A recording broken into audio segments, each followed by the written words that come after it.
આપણે આ નવાડ railway colony છે અને આ રેલવે કોલોની પાસે એક પાણીની ટાંકી છે, સામુદાયિક હોલ છે, સમાજ કલ્યાણ કેન્દ્ર છે. સૌથી પહેલાં તો એક વાત કહેવા માંગીશ કે જ્યારે આ રેસિડેન્સ વિસ્તાર હતો ત્યારે એટલી બધી કોઈ સમસ્યા નથી, પણ અત્યારે ઘણા બધા રેસિડેન્ટ વિસ્તાર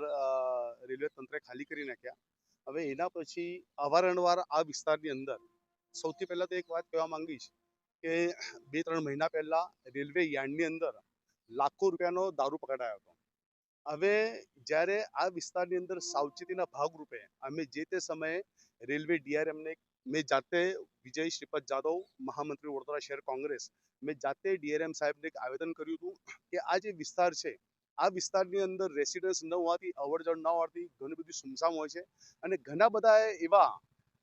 ગુંડા તત્વો આ વિસ્તારની અંદર મહેફિલો બનાવે છે. અત્યારે તમે જોયું કે ઘણી બધી દારૂની બોટલો, બિયરના ટીન્સ અહીંયા પડેલા છે. જ્યારે જાગૃત નાગરિક તરીકે અમે કોઈ જવાબદાર વ્યક્તિને જ્યારે આવેદન કરતા હોય તો ખરેખર એ વ્યક્તિએ આ વાતને ધ્યાન આપવું જોઈએ. અત્યારે તમને કહી દઉં કે 26 તારીખે તમને કહી દઉં કે 26 સપ્ટેમ્બરે મેં રેલવે ડીઆરએમને આવેદન કર્યું હતું અને આ વિસ્તારની અંદર ટોટલ વિસ્તારની અંદર જ્યાં પણ ખાલી જગ્યા છે, જ્યાં પણ એવું સંવેદનશીલ જેવું લાગે છે ત્યાં આગળ તમે સીસીટીવી કેમેરા મૂકો, પણ અત્યાર સુધી કોઈ પણ કાર્યવાહી કરવામાં આવી નથી.